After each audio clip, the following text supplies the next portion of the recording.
Hello and welcome to the Conscious Consulting Podcast, where we will introduce you to the Conscious Consulting philosophy. Together with our senior advisors from all around the world, we blend the deep knowing of wisdom traditions, technology, modern science and business, and show you how to transform this wisdom into impact in your daily life as a consultant, leader or entrepreneur. Welcome to the CCG community. In our new podcast series, CCG Advisors On, we explore trending topics with our senior advisors and enrich current conversations from diverse backgrounds like psychotherapy, Daoism, Holism, Buddhism, modern science, and business. In this episode, we will explore one of the most discussed phenomena of our current time, narcissism. Narcissism is a term often used in anecdotes about people who post too many selfies on social media. But a real narcissistic personality disorder is more than just overconfidence. Severe narcissism can be harmful for the people around as it often leads to an emotionally abusive and toxic environment. The harsh truth is that narcissists can be everywhere, from close friends, family members, and oftentimes co-workers and C-level executives. So how can we cope with this toxicity and even find our way to make peace with it? In our conversation about narcissism, you will hear different perspectives on how narcissism develops, how to detect a narcissist, if there is hope for healing, and if you can even have a good relationship with a narcissist.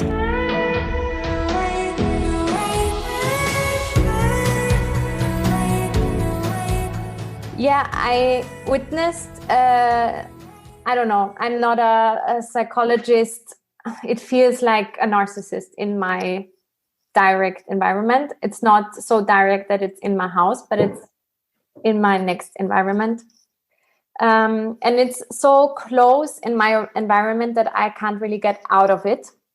I have to find a way to deal with it in a way, in a sense. Or I think I have to deal with it. I don't know how to cope with this situation, basically.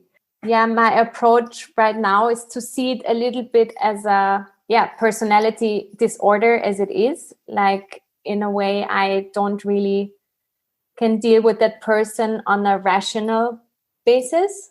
So, my question would be, have you experienced it? Like being around someone with like this kind of personality disorder?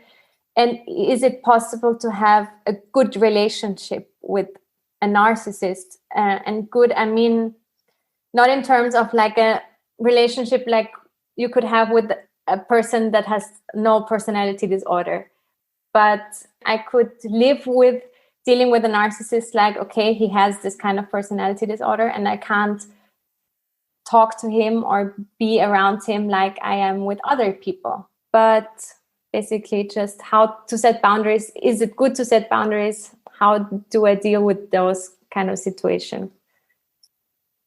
Yeah, I'll jump in a little bit. Julia and Christian know I have a lot to say about this topic. I won't go into the details now, but I do think I have a lot of concrete suggestions to have as workable a relationship with narcissism as possible. But I also want to set the context that to broaden the topic a little bit in terms of both neurodivergence and what to do when there's toxicity in an environment. So not necessarily limiting it to narcissism. Narcissism definitely is a trendy topic in the US. It sounds true, held an online conference about it. I listened to much of it. And it was helpful because it's also, this is an age where social media brings out a lot of the narcissistic traits in everybody. Right, and the age of entitlement and so on. So I think even those who don't have the personality disorder per se can exhibit narcissistic traits. So there is also a very concrete things that we can do to work with people like that. So basically there are, I just want to set the larger context and then more concrete level in terms of interactions. I think I can offer some things. I want to share a few thoughts. We have a responsibility to protect ourselves. We have a responsibility to ourselves. And so the idea of boundaries is very important. we also have a responsibility to protect other vulnerable people where we can. And so in the face of a personality where there are toxic elements, one has to deal with it. I'm going to use the example of a poisonous snake. You can't blame the snake for being poisonous, but you treat the snake as though it's poisonous. You manage your relationship with that. And what we have found through my years of studies in this area is that often the narcissist is somebody that had a very deprived childhood. Not deprived necessarily from the perspective of material goods, but deprived of love, and has had to kind of overcompensate to find. And so the healing of the narcissist is actually to access the deeper aspect of them that knows that they're good people. They don't have to put on this performance. And I found it as two expressions. The one expression is the kind of narcissist who is undermining, passive resistant, who will be undermining others. And that's one expression. And the other expression is an overfunction, always performing, always on the stage, always desperately seeking to be in the limelight. And of course, the character that the world has dealt with very recently was the President of the United States. Narcissist, but with a deeply abused childhood. And so we have a hurting personality that doesn't recognize that hurt, that puts on a shell of performance that needs the attention, needs to be in the limelight. So you really have an unwell person. And so my NLP teacher used to say to me, you don't have to be in rapport with everybody. You only go into rapport with somebody when you know that going into it is going to be for the general good of the whole system, of all concerned. If you are trying to be nice to people that are constantly exploiting, the fact that you're accommodating, the fact that you are nice, we're not addressing what needs to be addressed. It's okay to break rapport. Now, breaking rapport doesn't mean being rude, but it just means turning away, not reacting, not responding. And so it seems to me that as it is in any relationship, one wants to amplify that which is wholesome.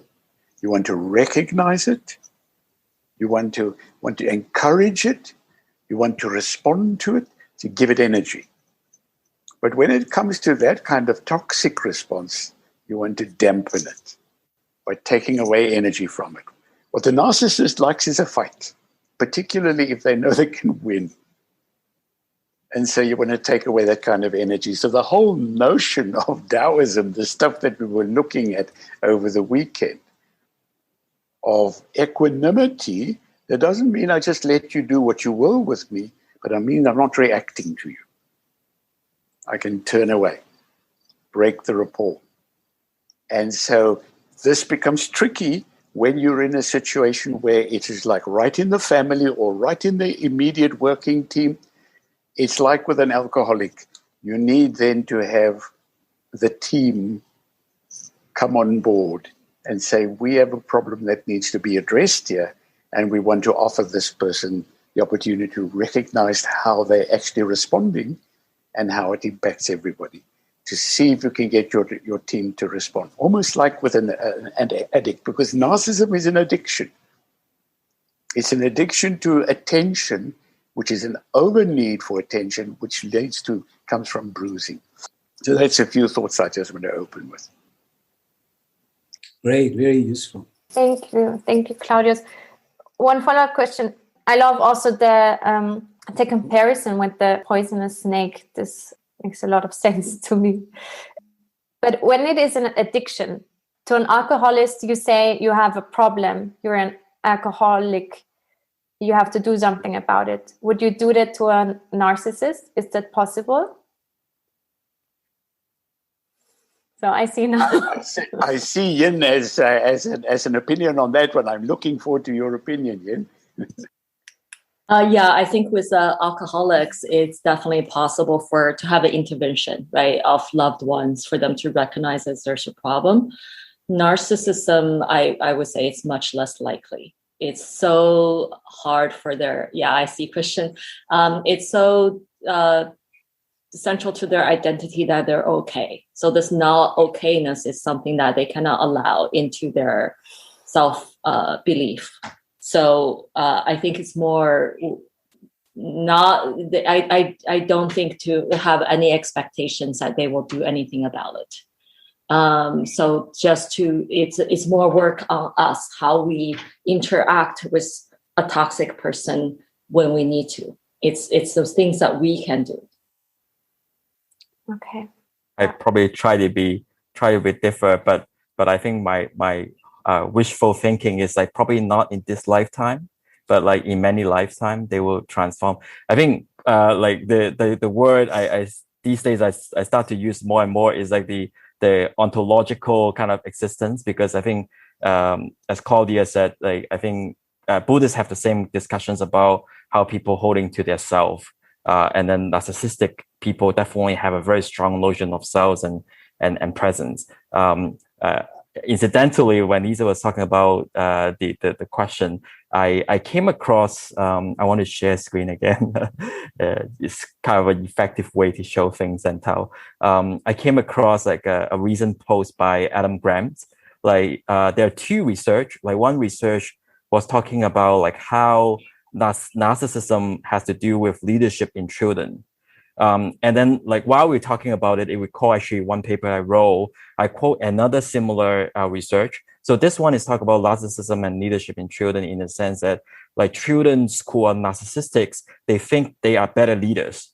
And then there were another research that I quote in another chapter that I wrote earlier.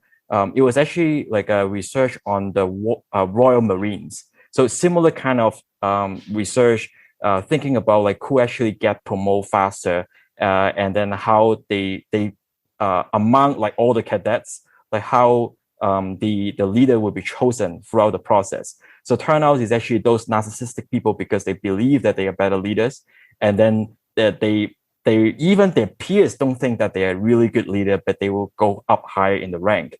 It's kind of like a reflections of the reality, and somehow I think that's how identity are being created in the process, and recognitions being achieved in the process as well. I think another kind of bit and pieces of thoughts that I have is when I was thinking about leadership, and then we kind of have the similar kind of thinking and discussions about servant leadership before. I think one way I was talking about the similar kind or parallel of servant leadership in the Buddhist context is actually the representations of bodhisattvas and the Buddha. So I think the way that they can carry so much leadership in so to speak, burdens or sacrifice, so to speak, because they are completely selfless. They may put on different coats, like different kind of wardrobe. So they may be one day they have to be a great leader. They can put on the facade of a great leader, or maybe they can be so humble, become just like someone on the street, just like a beggar. But they present whatever shape and form. They have no kind of ego or self-identity, but to serve. So I think that is a pretty powerful message. And then I think the final bit that I would like to share is very similar to what Claudius was saying. It's actually struck me. Buddhists actually also have the same discussions about silence and dispel. I think that's the best translations that I have. Like when people in the same kind of sangha, they have difficulties dealing with people. Of course, like you try to like every kind of lunar month, first and the 15th day, like you have a discussion, talk about like, oh, like you may have break this discipline or that, right? But like you may come to a situation where actually it doesn't work.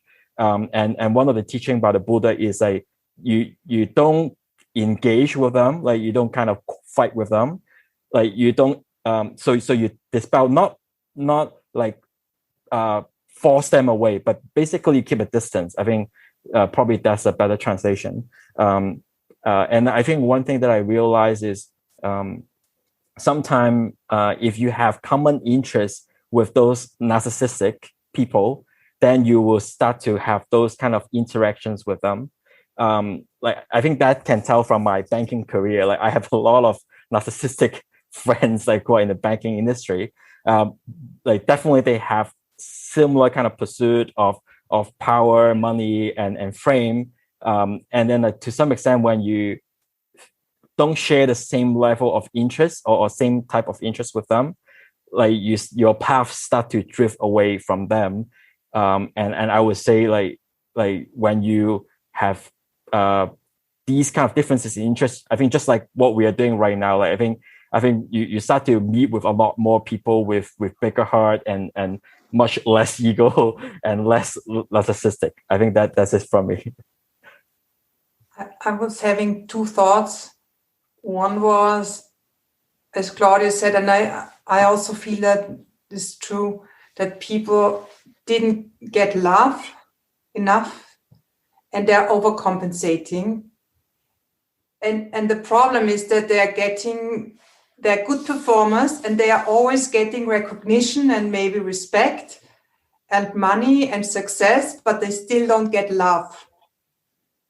They always are compensated on the wrong level. They get more and more of what they actually don't need. And people get afraid of them, and then they again make the experience people respect me. They are frightened of me, but they don't love me. And it's like a vicious circle, I think. The more they are trying to be good at what it is in order to deserve love, the less love they get. And it gets worse and worse. And I thought maybe one idea would be to just love them, but it's difficult because I don't know if they're even able to receive love anymore. And it's actually a very sad situation. And they get desperate because other people who are not trying so hard and are not as successful in the outer world get all the love. And that must be so frustrating. So I think one thing that helps me is to cultivate a sense of compassion, although it helps me to cultivate compassion for narcissists. It doesn't mean that I want to be like the target of their exerting and living out their narcissism. I don't want to be on the other end of narcissism. But still, I feel that when I feel compassion for them, it's healing for me and it helps me to not get so triggered. But I think cultivating your own clear, pure presence can be a way of helping the situation. So that's my contribution. In Tibet, in Buddhism, we have an image or a display of a Buddha form, which is called the hungry ghost. And the hungry ghost is displayed with a big head and a thin neck and a tiny hungry belly. And representing that it's stuffed as much as possible, stuffing in its mouth and nothing triggering down to nurture the body. So the more it stuffs in terms of wealth, of appreciation, the hungry it stays. And this reminded me very much to narcissists. They are addictive. They are addictive in terms of they enroll you in their lives, in their realities. They are charming. They are outstanding to some extent. So they are inviting to people. And it's very, at the same time, they are teachers. They are teachers to stay alert. And they are teachers in terms of creating and shaping your own boundaries in terms of flexibility, but in terms of also extreme alertness of until it's here and no further. They are master teachers in teaching us to respect and honor our own boundaries. They are masters in inviting you over to their territory in sweet talk, in aggression, in power plays. And as such, they're masters, again, in honoring your own boundaries, your own territory. Stay in your home turf. Don't go over there. So, and they're perfect underminers. They play that undermining role perfectly.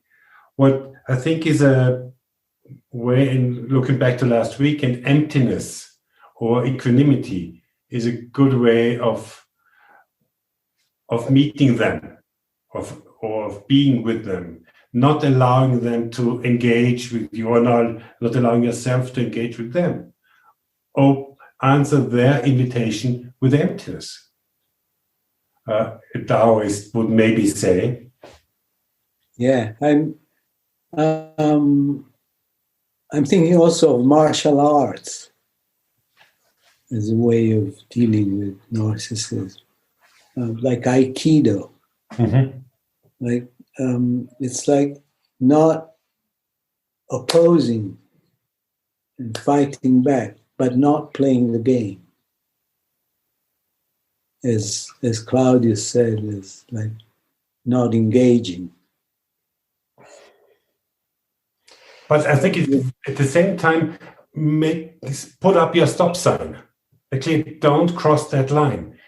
And it's no contradiction to be compassionate and distinct. And very explicit in that. Don't cross that line. So this is, I would say, essential to you. The question is how sometimes it's not possible to not engage, because you are engaged in a term. In a family, you are engaged. It's the nature of the constellation that you are engaging, that you have to engage with a situation. I try to not engage. The thing is, Shantena, maybe on what level not to engage, because on some level you have to engage. Yeah. Maybe it's the level. It's like the no must come from a place of love, compassion. Because as you pointed out, Julia, that's where the basic whole is there. So it's a big challenge to, at the same time, being able to be firm, to say no when it wants to be a no. But at the same time, you're not withdrawing, let's say, you're caring for that person. Challenge, difficult. Difficult to care for someone who's toxic. Yeah. For me, it's a big question of the intervention. How far is intervention possible, or is intervention even possible? The problem is that the nature of this condition prevents healing on this level or insight. You can try to get him to a therapist in different ways, right? You can talk about it as self-development, etc. And if this person goes to therapy, it will come out. And a skillful therapist can work with that person. And it's possible this person has some intention to, or has some insight in that something is not working in his life. Everyone has a different complex mixture. But yeah, I think most narcissists, it would be very difficult. And they are probably actually highly alarmed about the potential of working with a therapist because they don't want that part to come out.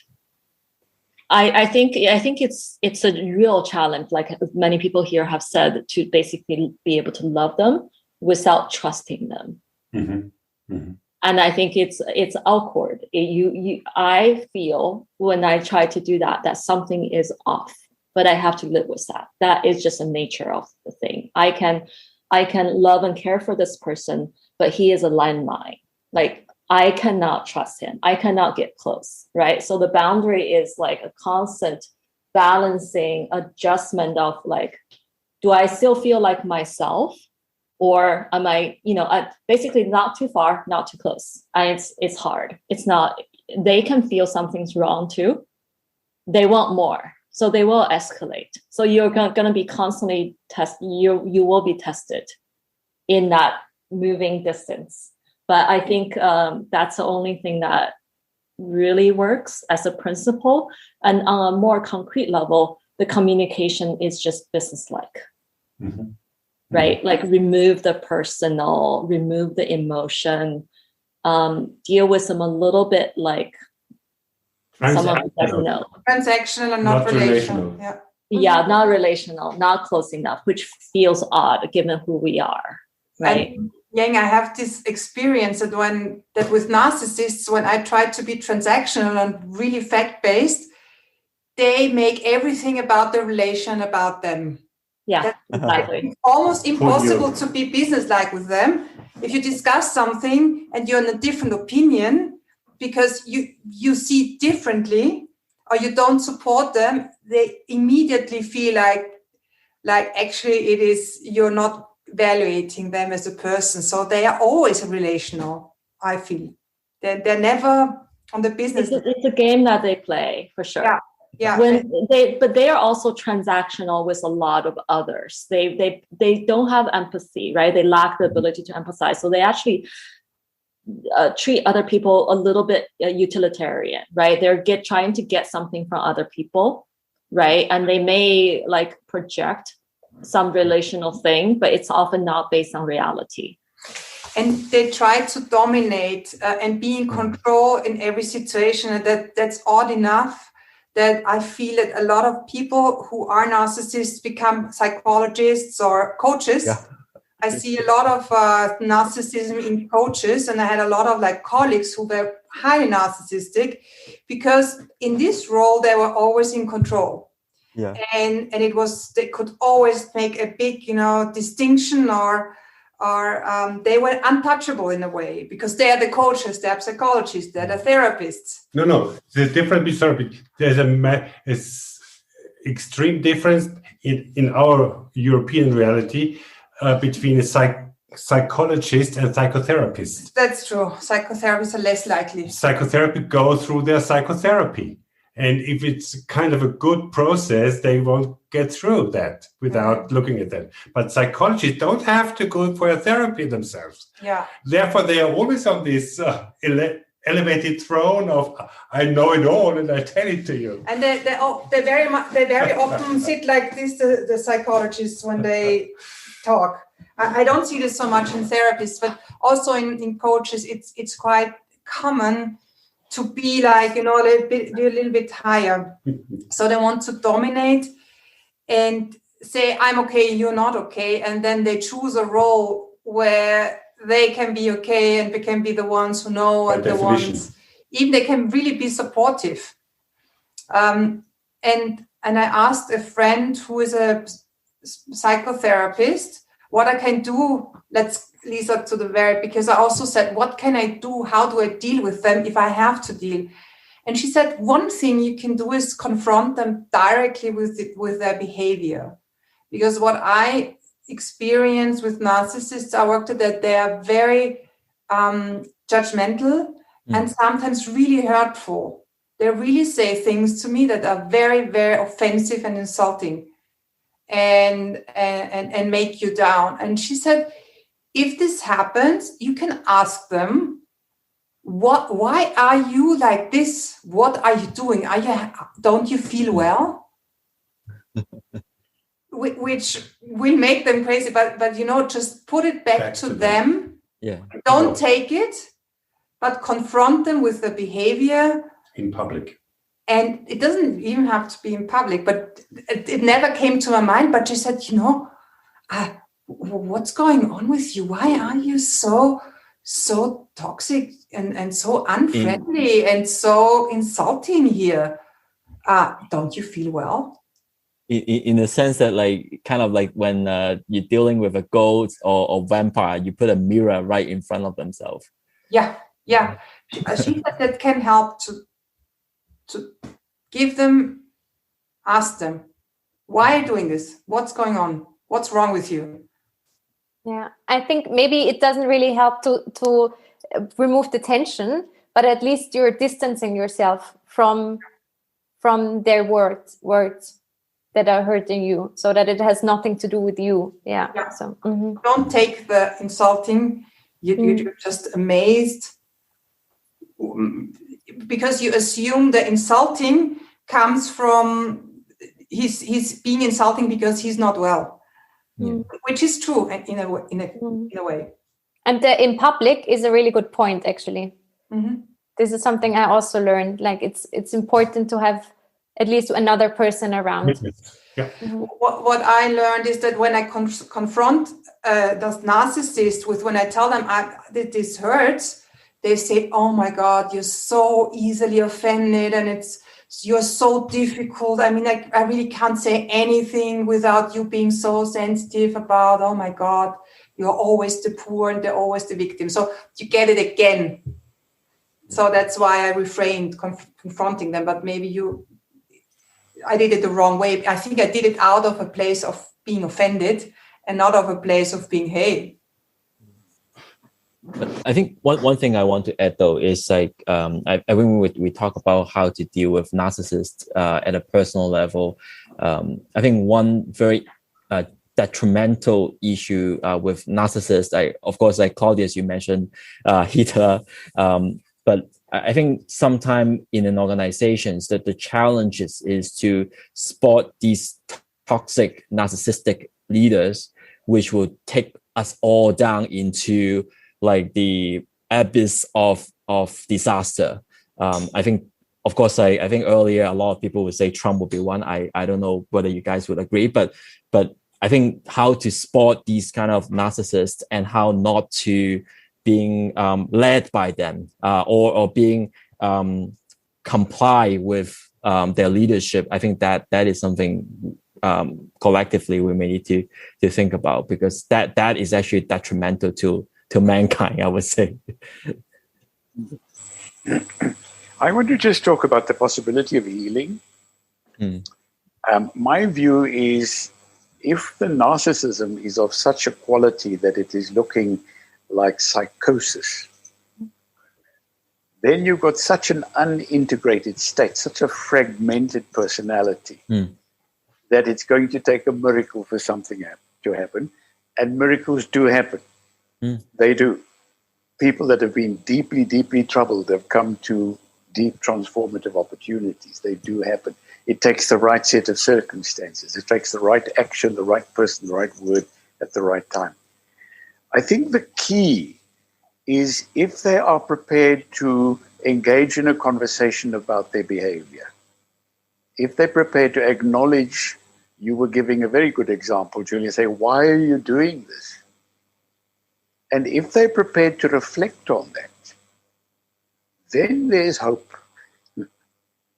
Then there's hope. If they can reflect on that question, tell me what's happening, and then if they can listen. But if they can't do that, you've got to protect yourself and you've got to set your boundaries. Claudius, I love the idea of healing, and what comes to my mind immediately, it will never happen on an intellectual level, because this is exactly how it works. But maybe it could work on a spiritual level. I was just thinking I'd give them LSD or something, or ayahuasca. I think if they could experience wholeness and connectedness on a spiritual level, if they have this experience of being one and actually being loved and being, I think maybe that's really the only thing that could help. Maybe this would be a solution. Well, seriously. Yeah, I mean, seriously. The psychedelics are coming back in psychiatric treatments recently, especially in untreatable disease phenomena, where the experience of wholeness is essential. So to allow them for one moment in time in their life, maybe for the first time, to realize, oh, everything is okay. And it always has been there, never has been separated. There is, I am love. I'm embedded in this whole. So in post-traumatic treatment, this works fantastic. In psychosis, it works fantastic. Depression? In depression, it works amazingly. Where medicine, classical Western medicine doesn't even reach towards that. So could be. This could be interesting to have a look if there's some research on healing narcissism on a spiritual level with psychedelics. For me, that could sound like this is because I don't think that they can get there on an intellectual level, because this is something that happens on an energetic level. It could work with biofield tuning and energy healing, because this is where you can treat trauma that you cannot access on a mental state. But I think it doesn't work on an intellectual level of insight. I hardly believe it. I also think my mind also came to psychedelics, and I think there's probably a lot of very fruitful discoveries to be made there. I do think, even though it's not currently classified as a type of neurodivergence, I think there's a lot of similarity. And if in their childhood they've been deprived of so much love, I think they've come to be neurodivergent. And I wouldn't place too much hope in healing. I mean, I think they can experience integrative states, and if they do, that would certainly be very, very healing. But I wouldn't count on it. Also, with the confrontation, my personal experience is in that it doesn't really work. It's really coming back to sort of a business-like communication, because the confrontation, they love a good fight. They love a fight, and it never ends. They will always want to have the last word. So it's really just coming back to not taking whatever they say personally at all. It's so far removed from reality. And then you can say something if it feels right. It's basically would take a lot of experimentation and trial and error. And there's no, I don't think confrontation does it sufficiently. It's really like the boundary setting and the lack of engagement, lack of energetic engagement is really the basis. And I do go on. Pulling out energy of the relationship. Yeah. This manipulative side of, I heard that feeling like having a bad conscience about something, if people make you a bad conscience a lot, it's quite probable that they are narcissists, because with your bad conscience, they try to manipulate into doing things you actually don't want to do because you feel bad about something.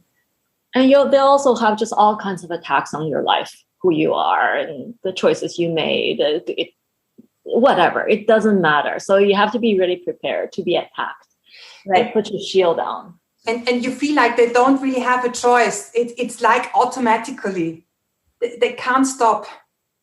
You say something like, my car was robbed, and the first thing they will say, why did you go there with the car in the first place? There's an underground station nearby. Yeah. So but is this all there is in this person, like the narcissist? It also happens on a spectrum, isn't it? Like, and not Christian. I still predominant, at least. Okay. And there are a personality disorder. Yeah, sorry, a personality disorder is pretty dominant in their. Again, like I do think of it as neurodivergence, right? It's similar. It has similarity to psychosis in that way. In that, yes, this person is a lot of things, but this trait has so much to do with how they act in the world and their relationships. And they have masterfully integrated it into that what we call their normal behavior, their professional thing. It's a threat, but it's a permanent threat, and it can jump at any possible moment. They can be so sweet and supportive and helpful, but as you said, you cannot trust them. And it's also difficult for them because they're never trusted, so they can't get out of this role either. But I do want to also comment on Claudius. I'm glad you brought up Trump. I do think it's just so interesting how, significant enough proportion of the public has no insight to decipher such malfunctioning, traits, right? Right. So we do have to be on the alert. So I do think people have to be. There's a lot of education to be done to be aware of toxicity, and we are part of that, right? And as consultants, we can teach others to be aware of this. I do think business leaders have a high proportion of narcissism and other toxic personalities, right? I think the tragedy is, as Yang said, that people tend to mistake their narcissism with leadership and follow them. And we see this in states, we see this in organizations, and we are oftentimes confronted with them as their consultants. It doesn't really work well. Narcissist leaders really don't like Christian and myself at all. We see it in spiritual communities. It doesn't work in spiritual communities, spiritual leaders. Very well. And in the culture in general, we are in a narcissistic culture. Yeah. Advertising is all based on a narcissist outlook. Yeah. Social media. Yeah. You're forced to cultivate the narcissist in yourself. How many likes have you got? And in our own practice of consulting, as I said before. So what you said in the beginning, Yang, this social media quality, this was for me, I was at Facebook for quite some years. And I left that arena because I was shocked what the worst it brought out of myself. I was ashamed of myself, how entitled I all of a sudden felt to comment on, and in a way and form which I was surprised. It was strange to me to see that, to see myself acting that, and it was. I had to physically do that step. Yeah, it's like it went in a direction I did not expect. Also with the psychedelics, this is really another level, and we're here at the Conscious Consulting Group, and I actually didn't expect anything less than the amazingness. Open a new branch. Don't put anything on their drinks, though. Make sure you don't put anything on their drinks. Yeah, I think the intervention part was really big with me. So is there something to do? And I think it's really clear that there is nothing I can do myself, but being compassionate and being aware. I think this, at least being aware that this is a narcissist you're dealing with, is also a big milestone for me in this relationship, also because we have been in therapy for a long time already and we didn't detect it. And yeah, and now there's a whole new challenge with setting boundaries, because now I feel like my saviorism syndrome is triggered now, and this is watch it passing by like a cloud. This is another layer that comes up, so it's really transformative, this conversation. And just a quick note too, like with this initial acceptance, some of it can feel really depressing, right? Because we are not as powerful as we would like to be in a situation, because we're not dealing with like rational behaviors here. Like when there was a podcast about this that I needed to listen to, it took me a whole week to listen to one podcast because it was so depressing. Like I couldn't quite accept this is what I'm dealing with. So just so you know, like just to anticipate your own emotional ride with this, right? Like it's not easy. Yeah, thank you, Ying, so much. And to everyone else, thank you so much. It's really special, I think, that we have this space here and that I can ask those questions and we can explore these questions. I just have one question to Shantena left, and it's what is the Taoist perspective on boundaries? Flexible. It's like there are situations and moments when setting boundary is the correct thing to do. And there are moments when no boundary is the right thing to do. One of the lines of the first chapter of the Tao Te Ching is talking about desire and no desire. Desire meaning like attraction and repulsion, responding to situations either as attraction or as rejection, as repulsion. And it says, if you are moved by desire, if you are moved by attraction, repulsion, then you're dealing with boundaries. Inevitably. It's like, if you're in no desire, no attraction, no repulsion, you contemplate the mystery, you contemplate the depths of existence. But there are situations in which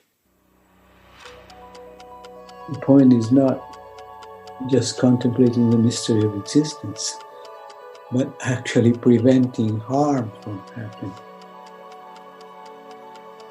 And then there's